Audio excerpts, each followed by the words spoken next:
عطا فرمایا ہے کہ ہم صبر کریں گے لیکن تیرے پاس بھیک مانگنے کے لیے نہیں آئیں گے. ہمیں نہیں چاہیے دریائے فرات کا پانی, ہمیں تو نانا جان صلی اللہ علیہ وسلم اپنے ہاتھوں سے آب کوثر پلائیں گے. اب امام حسن نے کہا, وہ شخص نکل گیا. نکل جانے کے بعد دیکھیے اللہ تعالیٰ کا کرشمہ.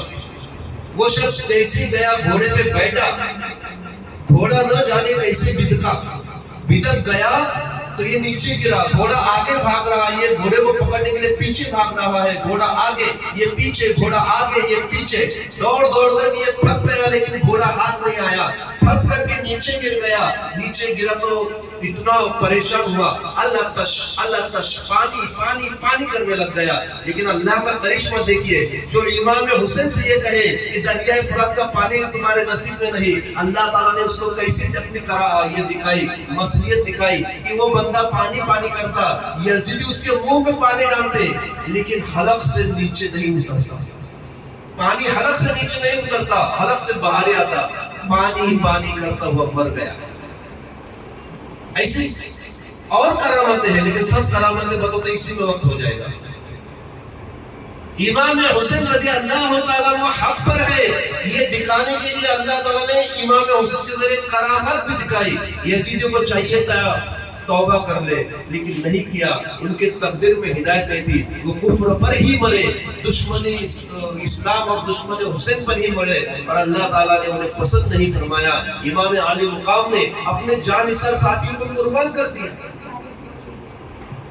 حق کے لیے. حق حق ہوتا, باطل باطل ہی ہوتا. خوشبو کو آپ کتنا بھی لے, پھولوں کی خوشبو کو لے اور کتنا اس کو نچوڑے, کیا اس کی خوشبو کم ہونے والی ہے؟ نہیں, کیوں تو خوشبو والا ہی حق ہے. وہ اس کی حقانیت باقی رہنے والی. تم چاہے اسے مروڑو کروڑو کچھ بھی کرے. گلاب کو کہنا نہیں پڑتا میں گلاب ہوں, دیکھنے کے ساتھ سمجھ میں آتا یہ گلاب ہے. حق والے کو کہنا نہیں پڑتا میں حق پر ہوں, اس کے چال چلن, اس کے اخلاق, اس کے طریقے کو دیکھ کر کے پہچان دیتے یہ حق پر ہے. تو امام علی مقام حق پر تھے اور حق کے لیے اپنا سب کچھ قربان کر دیے, آل اولاد قربان کر دیے. ابن سعد خوش ہے کہ امام حسین کے سب ساتھی شہید ہو گئے. اب امام حسین رضی اللہ عنہ کی ذات بابرکت ہے, جب تمام لوگ شہید ہو چکے, امام علی مقام جو ہے میدان کربلا میں جانے کے لیے نکلتے ہیں. ہاں یہ وہی امام حسین ہے جس کو حضرت علی نے سینے سے لگایا اور ان کو اپنا نور کہا.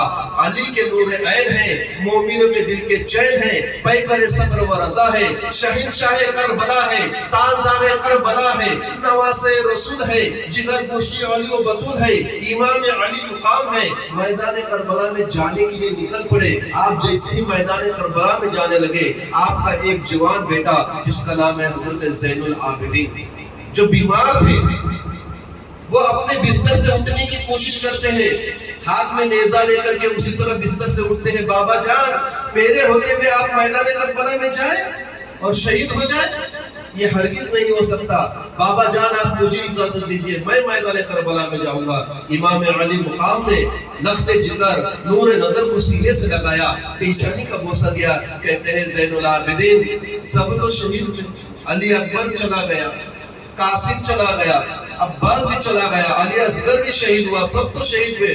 اے بیٹا تو بھی شہید ہو جائے گا تو پھر یہ تیرے مائیں بہنوں کا خیال کون رکھے گا؟ یہ اہل بیت کو مدینہ منورہ کون لے جائے گا؟ ان کی نگہبانی کون کرے گا؟ اے بیٹا تمہیں شہید ہونا نہیں ہے, تمہیں زندہ رہنا ہے, ورنہ یہ حسین کا سادات سلسلہ کیسے چلے گا؟ حسینی سلسلہ کیسے چلے گا؟